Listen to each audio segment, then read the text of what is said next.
Welcome everyone, and thank you for joining us for week 5 of Datamine's From Data to Recovery webinar series. Over the past 5 weeks or so, you may have taken the opportunity to explore different parts of the mining value chain with our experts, anywhere from resource modelling through to planning and production. Today, we're going to bring it all together with one of the most critical steps, which is reconciliation. I may be biased, but I think it is the critical step. Specifically, we're going to be looking at the smart path to JORC-compliant reconciliation and how to connect models to product in a way that's auditable, transparent and trusted. So this is where the numbers really have to line up and where your confidence in your data directly impacts compliance, decision making and ultimately value. So over the next 30 minutes or so, I'll walk you through why reconciliation matters more than ever under JORC and how Reconciler can help you move beyond spreadsheets to a single source of truth. So for those of you that I haven't met, my name's Raylene Hargreaves. I'm the Principal Consultant and Product Owner for Reconciler here at Datamine. I've spent 30 years working across the mining value chain with a particular focus on reconciliation. So helping operations connect what's in the model to what's been mined, what's been processed and ultimately reported. So in my role, I've worked with dozens of sites across commodities, across geographies, open pit, underground. And if it's one thing that's clear, it's that reconciliation's often underdone, or it's misunderstood, or it's managed in spreadsheets that are held together with tape and hope. Today, we're going to break that cycle. We'll walk you through what JORC-compliant reconciliation really looks like, why traceability is about more than compliance, and how to build confidence in every number that you report. And if you're here because reconciliation at your site feels like a black box, or because you're not quite sure what clause 10 of the draft code really means for you, then you're in the right place. So before we dive in, I want to give you a quick overview of what you'll take away from today's session. First, we'll look at how to reconcile models to actuals with greater confidence and efficiency so that you're not left trying to explain gaps between what was planned and what was actually produced. We'll also explore how to set and apply control limits to better manage operational variance so that issues can be addressed in real time, not after the month-end scramble. Next, we'll break down what's changing in the JORC Code and what it means for reconciliation from the need for traceable data to clearer auditability and reporting expectations. And then finally, we will get into the demo of Reconciler. So we should spend the first 15 minutes just setting the scene, and then I'll go in and spend the remainder of the time in the demo where I'll walk you through what a good reconciliation process looks like in practice, regardless of what system that you're currently using. So for those of you that are not familiar with our company, this image shows the current software solutions that Datamine owns and supports globally. We have something for every part of the mining cycle, from exploration, geology, planning, through to production, labs and sustainability. But today we're using Reconciler, and Reconciler is part of the production portfolio. I want to be really clear on what I mean when I'm talking about Reconciler's mine reconciliation. So in my world, mine reconciliation compares the data across the whole value chain, and that is the focus of Reconciler. So it's the estimates of those models or even the mine plans against the actuals, whether it be survey or haulage or even the plant. Metal reconciliation happens inside the plant, so that's the balancing of the tonnes and grade, and it's ultimately what mine reconciliation needs to line up against. That's what's paying our wages every single day, is what we're actually producing. And within the Datamine portfolio, we have production accounting as a solution in this space, so that metal reconciliation, metal accounting. And then the last one that I like to define is mass reconciliation. And that ensures that the physical movements across the mining and stockpiles and the plant are aligned. So they're balanced. So we call that a mass reconciliation. And Datamine has a product called Mine Market that really manages that quite well. And what's important is that we retain the raw data. So we can do any of these, this metal reconciliation or this mass reconciliation, but if we can maintain the raw data, it means that before we do that reconciliation, we've got a better view as to how we're tracking throughout the month or throughout the week before we actually do that balancing. Really important to be doing that to make sure that you're on track with those estimates that you have. So now that we've defined the types of reconciliation, mine, metal and mass, it's really worth asking why this matters. And the answer goes well beyond just good data hygiene or month-end reporting. So reconciliation sits at the centre of how mining operations make decisions. It's the link between what we planned, what we mined, and what we produced. And that's what keeps geology operations and processing aligned. So why does it matter? It matters because regulators are watching. Investors are asking more questions than ever. They've data at their fingertips now, and operational decisions are depending on the accurate data that's being reported. So if you lose confidence in the numbers, everybody will lose the ability to make good decisions. And we see that reflected in reports and then reflected in even the people, the culture, the environment that's on site. Okay, this trust, this need for trust and transparency isn't just an internal priority anymore. So it's always been just if the company decides to do it, it's now becoming more of a formal requirement. So I just want to take you through, just quickly, a quick look at the draft JORC Code and what it says about reconciliation. So clause 10.1 of the draft code puts reconciliation front and centre. It clearly states that reconciling mine production against resource and reserve estimates is part of the validation process and should be reported where appropriate. Now, I do acknowledge, and I also hope there will be some adjustments and clarifications to this section before we have the final version, and that's coming shortly. So I've taken some key reconciliation extracts from the draft JORC Code and would like to take a moment to highlight a few of the proposed requirements. These changes emphasise the importance of reconciliation reporting, transparency and variance analysis in ensuring compliance and improving operational accuracy. So let's just explore these proposed updates and what they mean for your operations. I've just highlighted here I'm starting on the summary of proposed changes, where there will be a new clause requiring the disclosure of an estimate to a prior estimate, or alternatively the reconciliation of the mined part of an estimate to the mine production results. Now, when we go into Reconciler, a mined part of an estimate is referred to as a model by survey. So you may know it as the model depletion or even the as mined part of the model for a period. Why is this important? In Australia, the stock exchange listing rules have a requirement for these comparisons. So just to be clear, whenever I talk about reconciliation within Reconciler, remember I have the same definition as the proposed code, which is the comparison of an estimate to another estimate or to an actual, like the mine production or plant production results. So we've already ticked that box. There are many variables in the geological models, and having any of those variables reconciled graphically can help understanding. So we have tables, we have charts, we have the ability to do those comparisons. Any attributes that you may have in your model, they will also be available to do analysis on in Reconciler. Why does this matter? So it ensures mandates the mining companies to disclose how well their assumptions or modifying factors match real-world results in their public reporting. But why does this matter?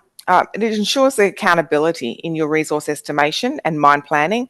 It helps investors and regulators understand if your company's forecasts are realistic, and it reduces the risk of over-promising and under-delivering in production reports. Results should be presented in a simple format that shows what the competent person deems to be acceptable tolerance limits of variation. In Reconciler, we refer to these tolerance limits as control limits on the charts.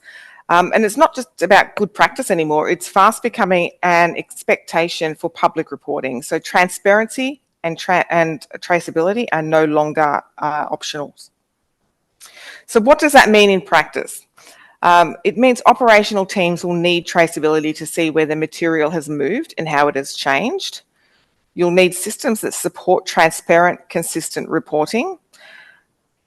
You'll need reconciliation workflows that are fully auditable and meet governance standards. And you'll need a single trusted source of truth. And tying this all together is that public reporting expectations are rising. So transparency is no longer going to be optional. And for all those working in Excel, you know what I'm talking about. There's no transparency. You can change a number. There's no auditability around it. And you can hard code a number and everything else that comes with doing your reconciliation in Excel. So moving on, I just want to get real for a minute. So what happens when reconciliation breaks down? I think we've probably all been a part of that at some stage. On the left, we can see the operational impacts. So misalignment between your resource models and your mine plans can cause delays. You can have siloed teams on site. You can have a lot of wasted time chasing numbers in spreadsheets. In the centre here, we've got financial risk. So if you can't account for tonnes or you've got misclassified material, it shows up in your forecast, your write-downs, and ultimately your bottom line. And on the right, I have compliance and governance exposure.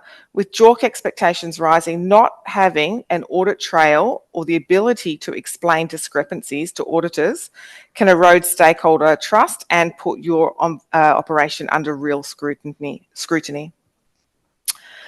That's why we say you can't fix what you can't trust. And reconciliation is the process that helps you build that trust back in every number that you report.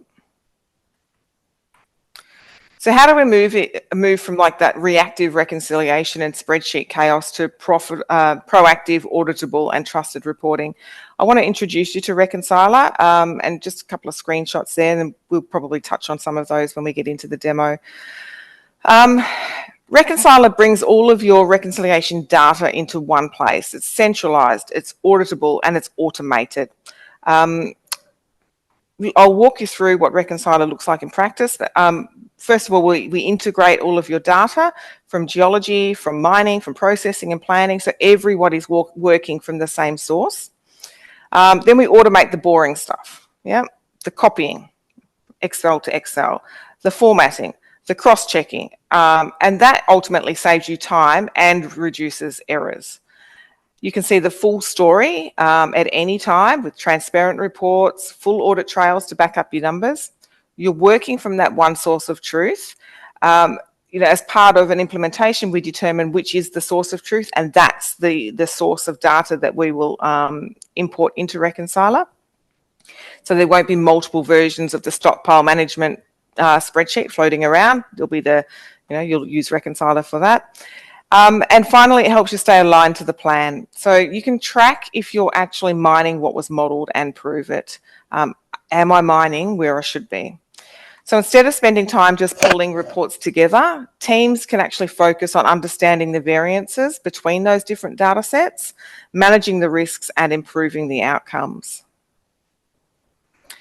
So I'm just about to go into the demonstration, and before we jump into the live demo, it's just a quick look of what I'll show you today. I'm going to start with the continuum, which really is the backbone of Reconciler. It brings all of your data together so that you've got that one platform you can look at it.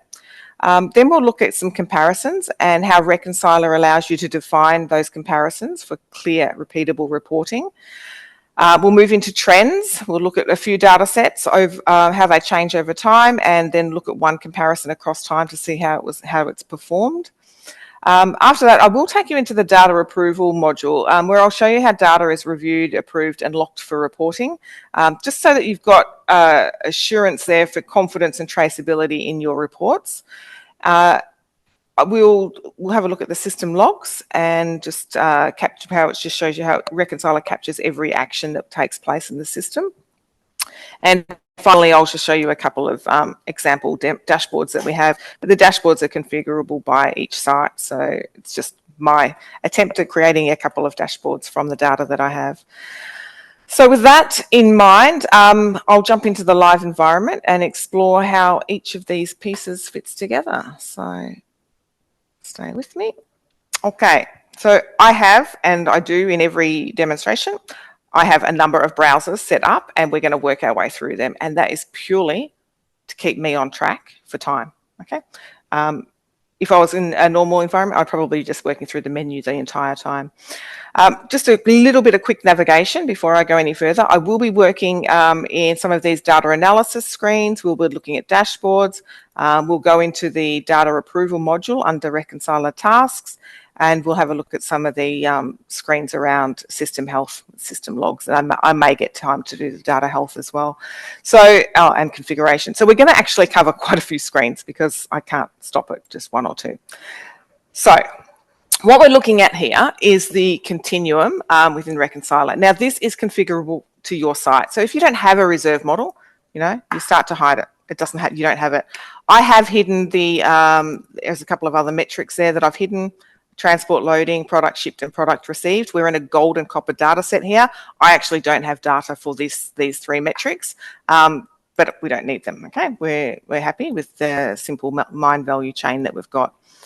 Just some naming conventions that I've used, and these are also configurable. So if you don't use mine production, you want to use XPIT or haulage or dispatch or something that's relevant to your mine, we can change these names. But I've called these mine production, mine delivered, which means everything that's been delivered to the crusher according to the mine. We have crusher received, which would be your crusher weightometer. We have plant feed, and plant feed being like your mill feed or what's going into the plant, and then my plant product. Now I've just pulled in 6 different attributes here. Again, as JORC was saying, you know, they're interested in all attributes. If you've got it in the model, we say import it, and you can see we've got things around dollars. Everything is given a metal equivalent, so we bring in the grade, but we calculate the metal equivalent so that we can actually track that all the way through the mine value chain. And you can see there's metal for every part there. So we're looking at, I've clicked on the tons on the table here, and so what I'm looking at below is some comparisons, so reconciliation comparisons that I have set up between different nodes of the mine value chain. I've got the ability to name this however I want. So you can see I've got some F1, I've got one here, GC to mine delivered. It can be anything. I've also set this up to be factors, but you could have it as a percentage difference. So you've got the ability to set this up as you want. Anywhere that I select on the table, so let me just go down to the percentage here. You can see this is updated. Let me go to tons.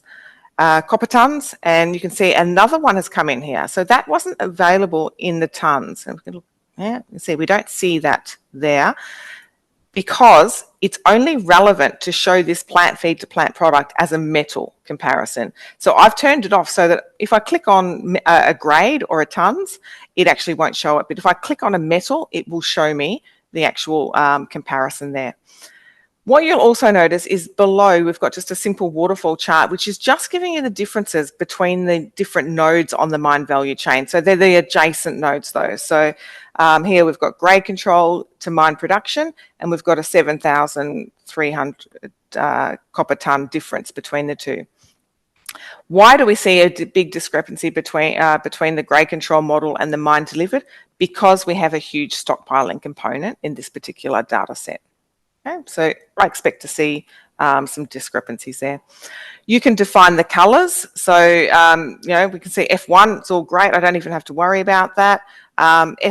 This plant feed to plant product, not too bad. It's still within my tolerance limits, just not a huge difference. But then we can see a couple here that have exceeded the tolerances that I've set. So what I want to do is I want to just show you how we set those. So I'll just go to the next screen.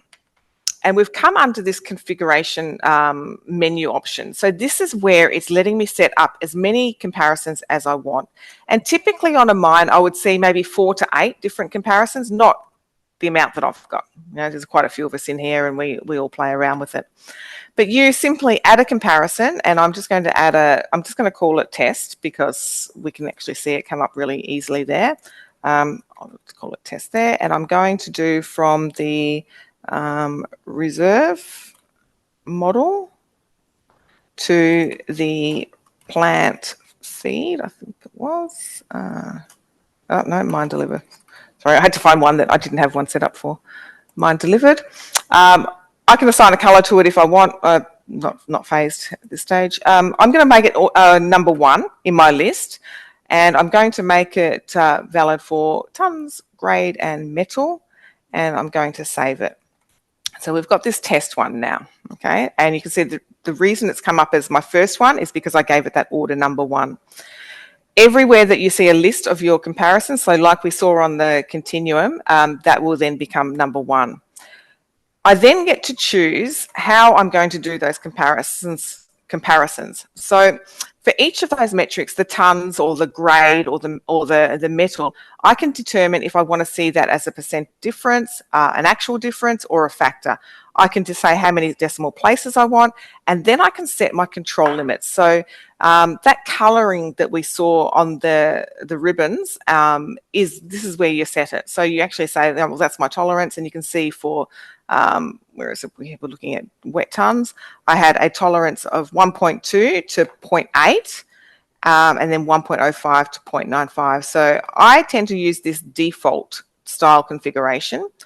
And if we go to the control limit styles, if I open up default, that's that traffic light system that we're seeing on the screen on the continuum. So I can change that. I can make any of those colors whatever I want. I can make them really red if I wanted to. Okay, I'm just going to cancel that. The control limits themselves, so that 1.2 to 0.8, they come up on a chart as a line, just like you would have in any kind of chart.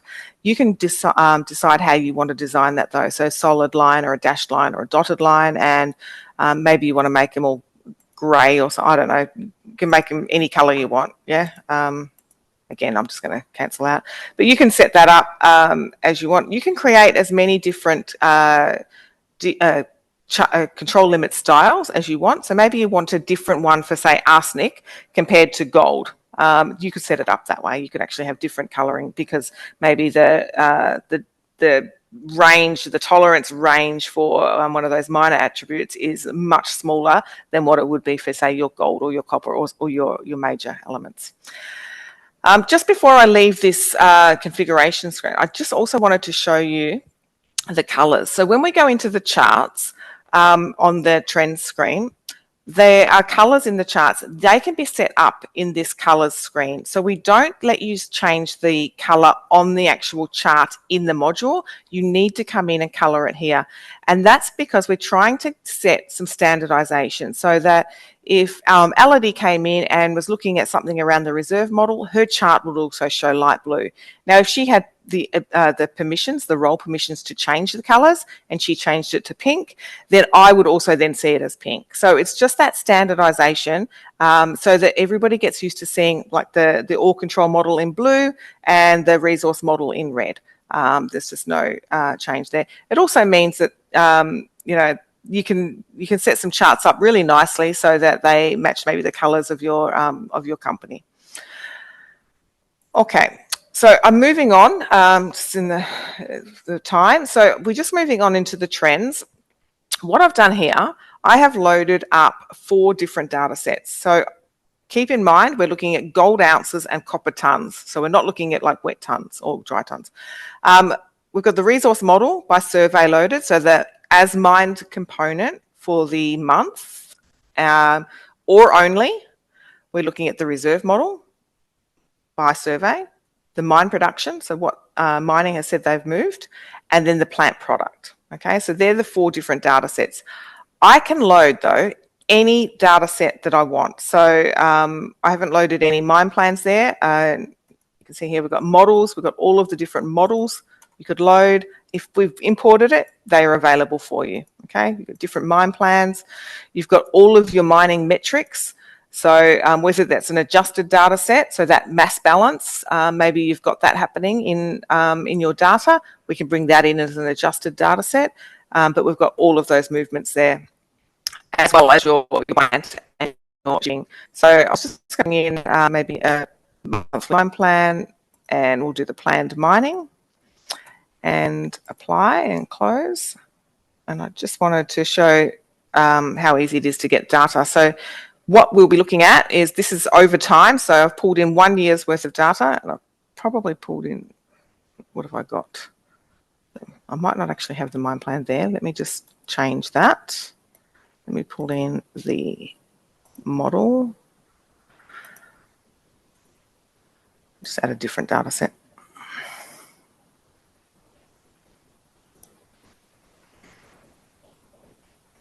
Beauty of live demos, hey? That's me being prepared too. Okay, so I've pulled in another data set there. I've pulled in a mining model, so it's just like a grade control model that's been moved for blasting. What you're seeing here is just the chart. If you can hover over it, so you can, do whatever you want. It gives you the tags and so forth. That's usually not enough for me. I usually want to have a look at the table as well, so we can change that into a chart and table. If you're doing to some kind of report, maybe you did just want it to look like a chart, or if you're publishing to a dashboard, just maybe a chart. But you can see here now you've got all of the underlying data. You can look at your resource and reserve classifications. You could be looking at this by location, by material type, lithology type. There's lots of different ways you can slice and dice this data. Yeah, what else want to show you there? I think I'll go to the next one. So here we're looking at values. If we look at here, I've set this up as looking at values. Now I want to have a look at the comparison. So what we were looking at on the continuum was those comparison ribbons for 1 month. Now I've pulled in the whole year, and I've just pulled in 2 different comparisons. So I've pulled one in for copper tonnes and one in for gold ounces. And then I've loaded these 2, the reserve to grade control comparison and the reserve to plant product comparison. Okay, and so we can see a chart. We can see that the gold, the reserve to grade control is looking quite good, as one would expect. And the reserve to plant product is not looking as great. Okay, so that's just a nice simple chart. I'm then going to load in the control limits for copper tonnes, because that's what's causing me the problem. And I'm just going to enable a heat map really on the table, so that we can see what's happening there. So now we've got those control limits that I'd set up, but the colours and the style is what I looked at in that control limits screen and under the configuration menu. And if I go down here, so this was all the reserve to grade control, but if I start to look at this reserve to plant product, we can start to see that, yes, the data is completely out of line. And by having these trends in these comparisons, you're looking at March and you're going, oh, it's not looking so great. You get to April, something's gone critically wrong. We've made a change. We've brought it back, and it's still out of line, but it's coming back in line. Yep, it's good. Looking at this next month, the July, it's starting to go up again, but we bring it back in. And that's the whole idea. You're trying to control your variance between the different nodes so that you've got confidence in that reserve model ultimately. Okay, moving on to the data approval. So we've got all of these analysis screens that we can look at and sort of help us determine, what we're looking at in the data, so that we get some nice charts and we can identify variances and so forth. But when we get to the end of month and we need to lock that data down, you've got the ability to publish some of those saved screens that we've done and publish them to a data approval module. And that's exactly what I've done here. I've just published 4. You can keep adding as many as you want. I've just tried to keep it small. I've just focused on tables because that's usually what people are approving their data on. They're actually looking at the numbers. When you are happy with the numbers that you're reporting for the month, you can press approve and you can confirm. And what it does, it goes ahead and it actually locks down this set of data for January for this location. And it means that you now have not only your raw data that you had before I pressed approve, but you've now got a locked, approved set of data. So that in, what are we locking down, January, in May, I can go back and I can generate exactly the same numbers for January even if I've had changes come through from January to February, I can reproduce the report that gave me those January numbers. Okay, so that's the whole idea about approving the your data in Reconciler. You can add comments, you can bulk unapprove. So these are all of the locations that are sitting under my top level. I could have actually had it set up so that I approved at different pits or underground. So you don't have to approve the whole entire mine in one go. You could actually come through and just choose, maybe you want it to pit or underground. Maybe you even want it lower than that. So you've got the option there to approve that data. So a really important piece of the reconciliation story is locking your data down so that it's reproducible, and that's what goes towards that auditability as well. Speaking of, we've just switched into the system logs. So everything that we've been doing, well, everything that I've been doing today and the last whatever, I've just pulled up month to date, is captured in the system log. Okay, so not everybody has to have access to the system log. And honestly, I don't come in here very often, but I just wanted to show you that it is all captured. There's a lot of detail there, and it's enough to tick the boxes for your audits. And just finally, on the dashboards themselves, we can see I've just loaded 4 different styles. So I'm just calling this one an annual reconciliation 3. If we come up here, we've got 3 different dashboards that I've actually loaded and called reconciliation. So maybe it takes 3 or 4 to tell your story, your reconciliation story. It doesn't matter as long as you're capturing it somewhere. And think of this as sort of like I guess the executive view of all of the data that you've been analysing throughout the month or at the end of the month. This is a nice way to just capture it. And I'll just brought up another one here. So, you know, I can move these around. I can make them bigger, smaller, because I'm the owner of the dashboard. I've got the table, the charts. I can do exactly what I was doing in the analysis screens in here. Important to note, we are trying to remove people out of Excel, but within all of the screens, you can export your data back to Excel, okay? Because sometimes you just need it in Excel where you can play around with it, and we acknowledge that. So it's your data, you own it. The difference is you've now got quality data because it's undergone a series of data health checks before we import it, during import, and when we actually publish it to Reconciler, the analysis screens. And I won't go into this, but you can see this, you know, it picks up a lot of different data health issues on all of the different categories of the data that we import. I'll just open up the stockpile one. Things like unknown source is delivered to a stockpile. Or a stockpile balance falls below 0 tonnes. So there's hundreds of these business rules built into the import and into the data health engine. So what does being JORC ready really mean? It's not just about having the numbers in a spreadsheet. It's about embedding good reconciliation habits at the heart of your operation. So centralised data, traceable workflows, clear variance reporting. That's the kind of transparency JORC's moving toward, and that's what Reconciler is purpose-built to support. Everything you just saw in the demo was built around enabling these exact outcomes. It's not just a feature of the product. That's what it takes to actually operate confidently under evolving JORC expectations. And Reconciler is what has helped teams move faster and collaborate better and report with credibility. So with that in mind, I'd love to leave you with this visual. I love it. On the left, that's where many sites are stuck, drowning in your spreadsheets, chasing your numbers, second-guessing your decisions. But on the right, that's where we're headed, right? When your reconciliation process is centralised, traceable and trusted, you can stop firefighting and start leading with confidence. And that's what JORC-ready reconciliation looks like in practice. It's clarity from the model to the report and confidence in every number.